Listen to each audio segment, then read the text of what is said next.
Hello students, myself is Deepak Nadia and welcome back in my channel. So, we are going to start another new topic.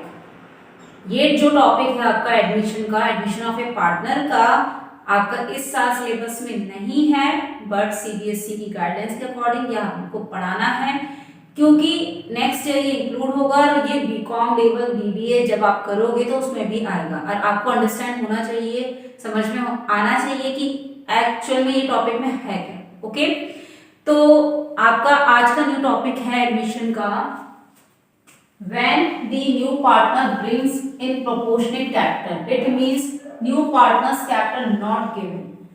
कभी कभार question में जो new partner admit होता है उसकी premium तो दी रहती है बट उसकी कैपिटल गिवन नहीं होती है, तो उस कैपिटल को हम किस तरीके से फाइंड आउट करेंगे ये मैं आज आपको एक एग्जाम्पल के थ्रू समझाऊंगी। देन आपको नेक्स्ट लेक्चर में क्वेश्चन जरूर करवाऊंगी जिससे आपको और अच्छे से समझ में आ जाए। ओके, तो sometimes the capital of the new partner is not given in the question. कभी कभार क्या होता है क्वेश्चन में आपके न्यू पार्टनर की कैपिटल गिवन नहीं होती है, तो ही may be required to bring in proportionate capital.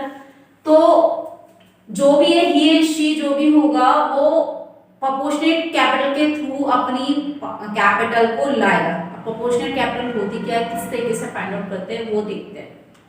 तो in such cases the new partner's capital will be calculated on the basis of the capitals of the old partners remaining after all adjustment and revaluation।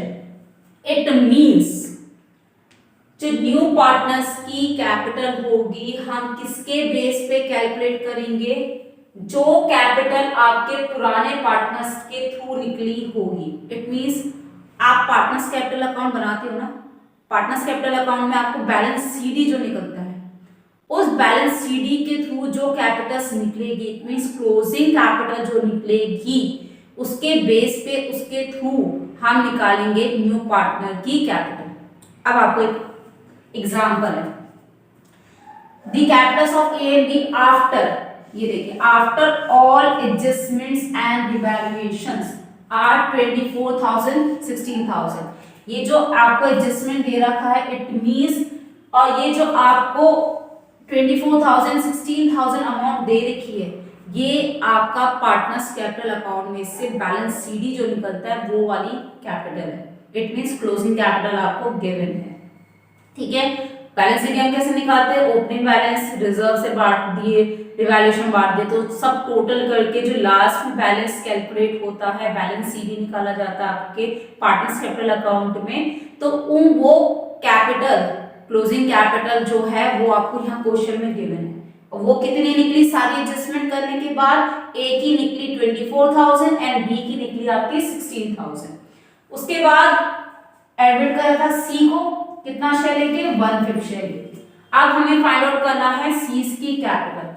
कुछ नहीं करना, सबसे पहले let the total profit be 1, उसके बाद 1 में से new partner की अगर हमने शेयर माइनस करेंगे तो हमारा रिमेनिंग शेयर निकल जाएगा, इसे हम कहते हैं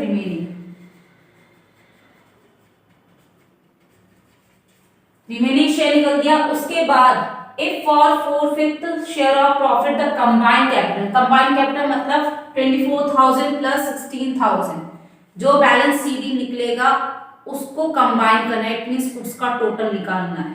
उसका टोटल कितना आया आपका 40,000।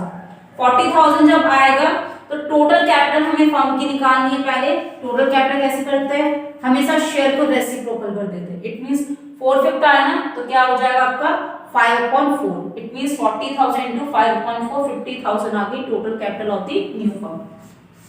अब इस टोटल कैपिटल में आपके तीनों का हिस्सा है, ए का भी है, बी का भी है, सी का भी है, बट हमें किसका चाहिए, न्यू पार्टनर का। तो न्यू पार्टनर का कैसे निकालेंगे, 1/5 शेयर है, 50,000 में से अगर हमने 1/5 निकाले तो कितना आया न्यू पार्टनर की कैपिटल 10,000। तो ये आ गई आपकी ₹10,000 as his capital. Simple. First of all आपको एक शॉर्टकट में समझाती हूँ।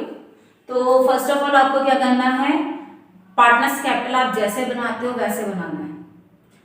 उसके थ्रू आपका क्लोजिंग कैपिटल निकलेगी पुराने पार्टनर्स की, बैलेंस सीडी जिसे हम कहते हैं, उसका करना है आपको total, it means combined capital निकालनी है। ठीक है, जैसे 24,000 प्लस 16,000 40,000 टोटल आ गया, it means combined capital. Combined capital आपकी आ गई।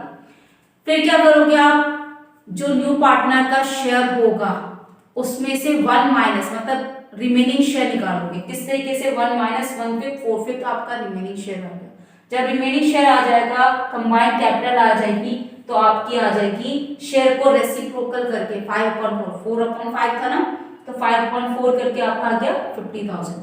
जहां टोटल कैपिटल आ गई आपकी न्यू फर्म की, वहां आप शेयर के, न्यू पार्टनर के शेयर के थ्रू आप न्यू पार्टनर की कैपिटल फाइंड आउट कर सकोगे।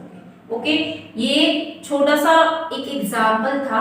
नेक्स्ट लेक्चर में मैं आपको एक पूरा क्वेश्चन करवाऊंगी, उसमें आपका रिवैल्यूएशन भी बनवाऊंगी, उसमें आपका पार्टनर्स कैपिटल भी बनवाऊंगी, और किस तरीके से पार्टनर्स कैपिटल के बाद कंबाइंड कैपिटल के थ्रू, रिमेनिंग शेयर के थ्रू हम न्यू पार्टनर की कैपिटल फाइंड आउट करते हैं, वो भी आपको पूरा कैलकुलेट करके बताऊंगी, और उसके बाद बैलेंस शीट बनाऊंगी। मतलब कुल मिला के एक आपको प्रॉपर क्वेश्चन करवाऊंगी, ताकि आपको और अच्छे से समझ में आ जाए कि ये प्रोपोर्शनल कैपिटल होती क्या है, या फिर न्यू पार्टनर्स की कैपिटल को हम किस तरीके से फाइंड आउट करते हैं।